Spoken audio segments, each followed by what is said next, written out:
लुकमान ने यह भी कहा कि बेटा, अगर कोई अमल चाहे राई के दाने के बराबर भी छोटा हो और हो भी किसी पत्थर के अंदर या आसमानों में मख्फी हो या जमीन में, अल्लाह उसको क़यामत के दिन ला मौजूद करेगा।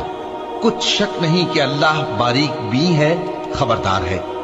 बेटा, नमाज की पाबंदी रखना और लोगों को अच्छे कामों के करने का मशवरा देते रहना, बुरी बातों से मना करते रहना और जो मुसीबत तुझ पर वाक़े हो उस पर सब्र करना।